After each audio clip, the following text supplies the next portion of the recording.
Bonjour à tous. Je vous cite un texte que l'on trouve dans l'évangile de Luc au chapitre 5. Il s'agit d'une guérison miraculeuse. La réputation de Jésus se répandait de plus en plus. Partout, on parlait de lui. Les gens affluaient en masse pour l'entendre et pour se faire guérir de leur maladie. Mais lui se retirait dans un endroit solitaire pour prier. Un jour, il était en train d'enseigner. Des pharisiens et des docteurs de la loi se mêlèrent à l'auditoire. Ils étaient venus de tous les villages de la Galilée et de la Judée, ainsi que de Jérusalem. La puissance du Seigneur reposait sur Jésus et se manifestait par des guérisons. Voilà que survinrent des hommes portant un paralysé sur une civière. Ils cherchaient à le faire entrer dans la maison pour le déposer devant Jésus, mais pas moyen de parvenir jusqu'à lui, tellement la foule était dense. Alors ils montèrent sur la terrasse de la maison, enlevèrent quelques branchages et à travers l'ouverture, ils firent descendre le malade sur sa civière au milieu de l'assistance, juste devant Jésus. Lorsqu'il vit quelle confiance ils avaient en lui, Jésus dit au paralysé, « Mon ami, tes péchés te sont pardonnés. » Les interprètes de la loi et les pharisiens se mirent à raisonner et à discuter entre eux. Qui est donc cet homme qui se permet de prononcer des paroles aussi blasphématoires? Est-il quelqu'un, en dehors de Dieu, qui puisse pardonner les péchés? Mais Jésus, qui savait ce qui se passait en eux, leur dit, « Pourquoi avez-vous de telles pensées dans vos cœurs? Qu'est-ce qui est le plus facile à dire? Tes péchés te sont pardonnés? Ou lève-toi et marche ?»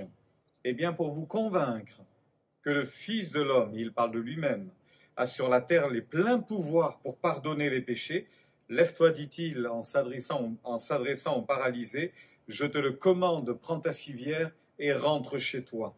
Aussitôt, devant tout le monde, l'homme sauta sur ses pieds, prit le lit sur lequel il était couché et partit pour rentrer chez lui, tout en célébrant la grandeur de Dieu. Les témoins de la scène furent tous saisis d'admiration et s'écrièrent « Gloire à Dieu !» Pénétrés d'un saint respect, ils disaient « C'est incroyable, c'est extraordinaire, quelle chose merveilleuse nous avons vu s'accomplir sous nos yeux aujourd'hui. Amen. » Est-ce qu'il n'est pas beau ce texte? N'est-ce pas là une belle journée qui finalement s'achèvera pour ce pauvre malheureux paralysé qui a été guéri en un instant? Dans nos traductions habituelles de ce texte, il est souvent écrit que ces gens ont été surpris devant le miracle et ont dit « nous avons vu des choses étranges ».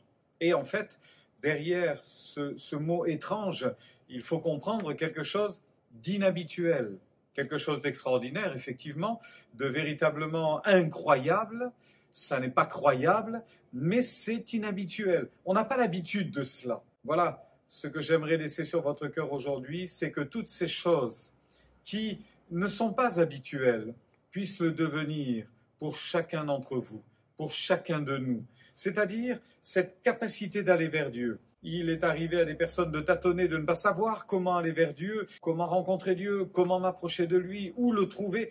Et quelquefois, les réponses ont été plutôt évasives, pas toujours, mais quelquefois, certains ont été déçus d'une telle recherche et d'une telle quête, ça n'a pas abouti. C'est dommage. D'autres vivent avec la culpabilité en se disant « je ne suis pas pardonnable ». Personne ne peut me pardonner, je ne me pardonne pas moi-même et personne sur la terre n'a le pouvoir de me pardonner, ce qui est vrai en soi.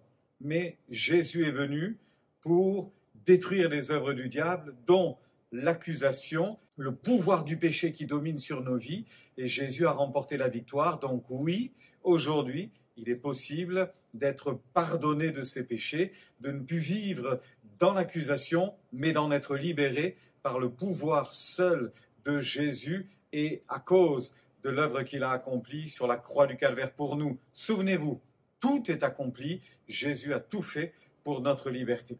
Et puis, ce qui est inhabituel, ce qui est très peu fréquent, ce sont les miracles. Eh bien, que ça ne soit plus quelque chose d'étrange, voire même d'étranger à nos vies, l'action miraculeuse de Dieu. Nous croyons que Dieu est capable de faire des prodiges et des miracles.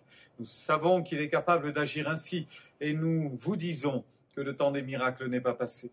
Alors, ne soyez pas comme ces gens-là, surpris, embêtés, gênés, contrariés. Il n'a pas le droit de dire cela, il n'a pas le droit de faire cela. Alors souvenez-vous, qui peut le plus peut le moins.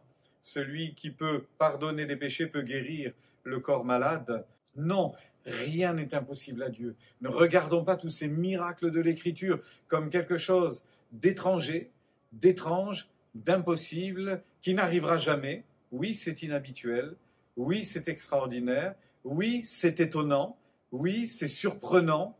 Mais qu'est-ce que c'est bien lorsque l'on peut vivre ainsi de tels miracles.